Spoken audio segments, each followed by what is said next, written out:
آپ صلی اللہ علیہ وسلم نے فرمایا یہ نہیں ہو سکتا. انی نذیر لکم بین یدی عذاب شدید، مجھے تو اللہ نے بھیجا ہی اس کام کے لیے ہے کہ میں تبلیغ کروں، لوگوں تک توحید پہنچاؤں. میں تو آگے آنے والے عذاب سے ڈرانے والا بنا کر بھیجا گیا ہوں. انی نذیر لکم بین یدی عذاب شدید، یہ نہیں ہو سکتا میں تبلیغ چھوڑ دوں، مجھے تو بھیجا ہی اس مقصد کے لیے گیا. انہوں نے کہا پھر ایک مشورہ اور ہے. وہ کیا؟ وہ یہ کہ آپ ایسا کر لیا کریں کہ 1 سال آپ ہمارے بتوں کی عبادت کر لیا کریں، 1 سال ہم کر لیا کریں گے جس کی آپ عبادت کرتے، آپ بھی خوش ہم بھی خوش، لڑائی جھگڑا ختم ہو جائے گا. اور ہم چاہتے ہیں کہ وہ کیا ہو جائے، صلح ہو جائے گی، اتحاد ہو جائے گی، اتفاق ہو جائے. اتفاق بڑی دولت ہے. آپ صلی اللہ علیہ وسلم حدیث میں آتا ہے خاموش ہو گئے. اچھا خاموش ہو گئے، ہمیں سبق دے دیا. ایک سبق تو یہ مل گیا کہ خاموشی کیوں اختیار فرمائی. ظاہر ہے یہ بات بھی غلط تھی، فوراً حضور صلی اللہ علیہ وسلم جواب دے سکتے تھے، لیکن جواب ارشاد نہ فرمایا، اشارہ کر دیا کہ غور کے بعد جواب ہونا چاہیے. ہو سکتا ہے غور کرنے کے بعد جو جواب ہو وہ اس جواب سے زیادہ اچھا ہو جو غور کرنے کے بعد دیا جائے. ابھی جلدی میں جواب مل جائے، یہ اتنا مضبوط جواب نہ ہو جو غور کے بعد ملے گا، اس لیے جواب میں جلدی نہیں کرنی چاہیے. یہ ہو سکتا تھا. اور یہ بھی ہو سکتا تھا کہ حضور صلی اللہ علیہ وسلم وہی اتر رہی ہے، آپ وہی کے انتظار میں رہے، اللہ ہی جواب دیں گے. وہی اتر رہی تھی حضور صلی اللہ علیہ وسلم پر، نبی تھے. تو کیا ہوا؟ سورۃ الکافرون اتری تھی اس کے بعد، اور اللہ تعالی نے کھول کر بیان فرما دیا، قل یا ایھا الکافرون، اے نبی آپ فرما دیجئے اے کافروں، ان کافروں سے کہ اے کافروں. کافروں کو کافر کہہ کر مخاطب کیجئے کیونکہ یہ انکار کرنے والے ہیں. تو کافر، اے کافروں لا اعبد ما تعبدون، میں بالکل عبادت نہیں کروں گا اس کی جس کی تم عبادت کرتے ہو. ولا انتم عابدون ما اعبد، نہ تم عبادت کرنے والے ہو اس کی جس کی میں عبادت کرتا ہوں. ولا انا عابد ما عبدتم، اور نہ میں عبادت کرنے والا ہوں اس کی جس کی تم نے عبادت کی. میں تو نہیں کروں گا اس کی. اور تم بھی ولا انتم عابدون ما اعبد، اور تم بھی عبادت کرنے والے نہیں ہو جس کی میں کرتا ہوں عبادت. بات ٹھیک ہے. لکم دینکم ولی دین، تمہارے لیے تمہارا دین، میرے لیے میرا دین. میں تمہارے دین کی عبادت کرنے والا میں نہیں کروں گا. جو مشورہ دیا 1 سال تم 1 سال ہم، سمجھے یہ اس کا مفہوم اور ترجمہ تھا جو میں نے سورۃ الکافرون کا آپ کے سامنے عرض کیا، جو اکثر آپ نمازوں میں پڑھتے ہیں، بلکہ حضور صلی اللہ علیہ وسلم کا معمول مبارک تھا پڑھنا. میں سمجھتا ہوں ہماری ذمہ داری ہے کہ چھوٹی چھوٹی صورتیں جو ہم نماز میں پڑھتے ہیں نا، ان کا ترجمہ اور ان کی مختصر تشریح کسی مستند تفسیر کے اندر ہم پڑھ لیا کریں. معرف القرآن مفتی شفیع صاحب مفتی اعظم پاکستان کی موجود ہے، حضرت مفتی تاقی صاحب رحمت برکاتہم کا آسان ترجمہ موجود ہے، مختصر تشریح ہے. کم از کم ہمیں اتنا تو پتا ہو جو پڑھ رہے ہیں نماز میں اس کا مطلب کیا ہے، مطلب اس کا تو ترجمہ ہمیں آنا چاہیے اور مختصر وضاحت آنی چاہیے. بہرحال یہ جو میں نے اب مفہوم سورۃ الکافرون کا ذکر کیا، اس سے ایک عجیب نقطہ معلوم ہوتا ہے جو بہت ہی اہم بات ہے. میری درخواست ہے کہ آپ سب حضرات پوری توجہ میری طرف کریں. بڑا عجیب نقطہ، ہمارے ارد گرد دائیں بائیں آپ کو کہیں وہ ہندو نظر آ جائے گا، ہندو تو کم ہے، آپ کو عیسائی بہت زیادہ نظر آئیں گے، یہ بھی ہیں، ہندو بھی ہیں، سکھ بھی ہیں، وغیرہ وغیرہ۔ جو ہمارے بھائی باہر جاتے ہیں ان کو تو ان کے ساتھ بہت زیادہ پالا پڑتا ہے، یہودیوں کے ساتھ بھی پالا پڑ جاتا ہے، سمجھے؟ اب اس صورت کو اپنے سامنے رکھیں، اور اس کے بعد نقطہ یہ ہے جو مفتی اعظم پاکستان مفتی شفیع علیہ رحمت نے بیان فرمایا کہ ان کافروں کے ساتھ ہمارا معاملہ کیا ہونا چاہیے کہ وہ بھی انسان، ہم بھی انسان، ہم مسلمان وہ مسلمان نہیں، لیکن انسان ہونے میں تو شریک ہے نا، مسلمان ہونے میں شریک نہیں ہے۔ لہذا جو انسانی معاملات ہیں، دنیاوی معاملات ہیں، ان میں تو اچھے معاملات ان کے ساتھ کرنے چاہیے، اچھا اخلاق ان کے ساتھ رکھنا چاہیے، ان کو ہدیہ دے لینا، ان سے چیزیں خرید لینا، ان سے چیزیں لے لینا، ان کو ہدیہ دے دینا، ان کو دوائی دے دینا، ان کو نقلی صدقہ دے دینا اگر ضرورت ہے، بالکل جائز ہے، زکوٰۃ تو نہیں دے سکتے، واجبی صدقہ بھی نہیں دے سکتے، کافر ہیں لیکن انسان تو ہیں، اور اس نیت سے دیں تاکہ ان کو پتہ چلے اسلام کتنا پیارا دین ہے، جو کتنا خیال رکھتا ہے غریبوں کا اور لوگوں کا، وہ اسلام کی طرف مائل ہو جائیں۔ تو انسانی معاملات میں ان کے ساتھ خیر والے معاملات کریں، خیر خبر بھی لے لیں، سمجھ میں آ رہی ہے نہیں آ رہی، ان کی اچھا برا بھی پوچھتے رہا کریں، لیکن عقائد اور احکام والے معاملے میں ان کے ساتھ ان کی رعایت نہیں کی جا سکتی، عقائد اور احکام میں ان کی رعایت نہیں کی جا سکتی۔ میرے پاس جامع شفیہ میں وہ ایک ساتھی ہے، سیاستدان ہے، نام لینا مناسب نہیں ہے، بڑے سیاستدان، وہ کہنے لگے مفتی صاحب مجھے انہوں نے بلایا ہے کہ ان کی عید آ رہی ہے جو 25 دسمبر کو آتی ہے، کیک کاٹنا ہے، تو ٹھیک ہے وہ بھی ہمیں گفٹ دیتے رہتے ہیں، ہم بھی ان کو گفٹ دے رہے ہیں، کیک دے رہے ہیں، کیک کاٹنے میں شریک ہو جائیں، ان کی عید میں شریک ہو جائیں، اس میں کوئی حرج تو نہیں ہے؟ اللہ کے بندے کیوں حرج نہیں ہے؟ تو حرام ہے۔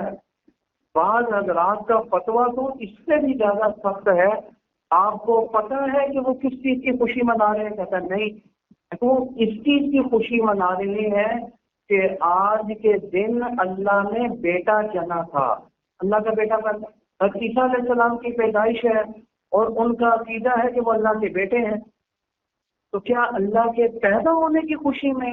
یہ تو اللہ نے فرمایا بدترین کفر اور شرک ہے جو وہ بکواس کر رہے ہیں کہ اللہ تعالیٰ نے بیٹا جنا، کیا ہے؟ وقالت اليہود عزیر ابن اللہ، یہودیوں نے کہا عزیر علیہ السلام اللہ کے بیٹے ہیں، وقالت النصارى المسیح ابن اللہ، عیسائیوں نے کہا عیسیٰ اللہ کے بیٹے ہیں، ذلك قولهم بافواہہم، یہ ان کے منہ کی باتیں ہیں، حقیقت کے ساتھ اس کا کوئی تعلق نہیں، لم یلد ولم یولد، نہ وہ کسی کا والد ہے اللہ، نہ کسی کا بیٹا ہے، اس کے تو کوئی شریک ہے، کوئی برابر ہی نہیں ہے، تو یہ کس طرح کی انہوں نے بات، یہ تو کفر ہے، یضاہئون قول الذین کفروا من قبل، ان کی باتیں کافروں کے مشابہ ہیں، عیسائیوں اور یہودیوں کی، یہ کافر ہیں یہ بکواس کرنے کی وجہ سے، ہم اس کفر میں ان کے ساتھ خوشیاں منا رہے ہیں، ان کو تحفے دے رہے ہیں،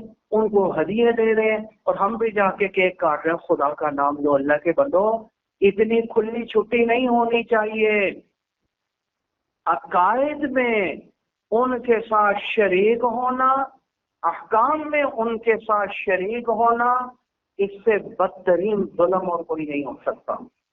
ہر چیز کو اس کی حد بندی کے اندر، بلکہ اب تو ایک نعرہ لگ رہا ہے مذہبی رواداری کا، جی آپ حیران ہوں گے کہ یہ پنجاب ٹیکسٹ بک بورڈ کی جب یہ اردو کا ایک کتابچہ تیار ہوا، اور بھی نئی کتابیں آئی، نواز شریف صاحب کا آخری دور تھا، تو انہوں نے ان کا کسی مسئلے کے اوپر کوئی اختلاف ہو گیا کسی مضمون کے اوپر، تو انہوں نے مختلف علماء کو بلایا، مجھے بھی بلایا جامع شفیع سے، میں بھی چلا گیا، اب میں جو بیٹھا ہوں، وزیر تعلیم بھی بیٹھے ہوئے ہیں اور ریٹائرڈ جنرل صاحب بھی بیٹھے، ظاہر ہے سارے لوگ ایک مضمون تیار، سلیبس تیار ہوتا ہے، سب کی مشاورت ہوتی ہے، سارے بیٹھے ہیں۔ اللہ کا کرنا، میں نے جو کتاب کھولی تو اس کے ایک دو صفحوں کے بعد ایک مضمون آیا مذہبی رواداری کا، ہماری اردو کی کتاب۔ اس میں کیا لکھا؟ اس میں لکھا کہ کسی دین کو برا نہیں کہنا چاہیے، کسی مذہب کو برا نہیں کہنا چاہیے، سارے امن کی تعلیم کرتے ہیں اور سارے دہشت گردی کو برا کہتے ہیں، تو اس لیے سارے اپنے طور پر اچھے ہیں اور صحیح ہیں، کسی کو غلط اور برا نہیں کہنا چاہیے۔ یہ جب مضمون میں نے پڑھا تو اب ایک گول میں لگی ہوئی ہے، میں مسجد میں بیٹھا ہوں، میرے علاوہ کسی نے اس کے اوپر اعتراض نہیں کیا، حالانکہ بھرمار تھی لوگوں کی۔ میں نے ہاتھ اٹھایا، میں نے پھر وزیر تعلیم صاحب، میں کہا مجھے بہت دکھ ہے، مجھے آپ بتائیں اس لائن کا مطلب کیا ہے؟ کیا ہم عیسائیوں کو، ہندوؤں کو تبلیغ نہیں کر سکتے دین کی؟ کیا ہم ان کو کلمہ نہیں پڑھا سکتے؟ کیا ہم اپنے بچوں کو یہ ترغیب نہیں دے سکتے کہ کفر برا ہے؟ آپ اسلام کے اندر آپ کسی کو برا نہیں کہنا چاہیے، اور کسی کے اوپر جو ہے وہ اپنے مذہب کو مسلط نہیں کرنا۔ کیا مطلب ہو گیا؟ کیا مطلب سمجھ نہیں آیا مجھے کوئی۔ میں قرآن مجید کی آیت دیکھ لی جائے، ان الذین کفروا، کافر، من اہل الکتاب والمشرکین، وہ اہل کتاب میں سے ہوں یا مشرک ہوں، عیسائی، یہودی ہوں، ہندو، کوئی بھی کافر ہو، فی نار جہنم، جہنم کی آگ میں ہوں گے، اولئک ہم شر البریہ، اور مخلوق میں سب سے بدترین مخلوق اگر کوئی ہے تو یہ کافر ہے۔ ویسے یہ سورۃ البینہ ہے، اور پیچھے پانے کی میں نے عارف پڑھی اور اس کا ترجمہ میں نے آپ کو صحابہ اجماع کو جاتے، اور ہمارے پر دادا بانی جان شفیع فرماتے تھے مخلوق میں بدترین کہا، انسانوں میں بدترین نہیں۔ مخلوق تو کتا بھی ہے، مخلوق تو خنزیر بھی ہے، اشارہ کر دیا یہ کافر کتے اور خنزیر سے بھی زیادہ بدتر۔ آپ کہتے ہو ان کو برا نہ کہو، ان کو اپنا، میرا مطلب ہے جو جس کے اوپر سارے ٹھیک ہے۔ تو وہ مجھے کہنے لگے مفتی صاحب آپ یقین جانیں ادھر ہمارا ذہن ہی نہیں گیا، ہم اس کے اوپر غور کریں۔ میں کہا آپ کی مہربانی، کہتے ہیں اس کے بعد جو بنے گا پھر دوبارہ، لیکن ہم نے دیکھا بعد میں، شکر الحمدللہ وہ مضمون آیا نہیں۔ اب یہ جگہ جگہ کے اوپر لگ رہا ہے نعرہ مذہبی رواداری کا، بھئی آپ ان کو غلط نہ کو، ہم ان کو غلط، تو اگر ہم غلط نہ کہیں تو حضور کی تبلیغ کا کیا کریں گے؟ جو آپ کو تبلیغ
یہ گھر گھر جا کر اپنی جیب سے پیسے لگا کر اور یہ جا کر ان کی تربیت کرتے ہیں، اور پیسہ بھی اپنا ذاتی کاروبار اپنا چھوڑ کر جا رہے ہیں۔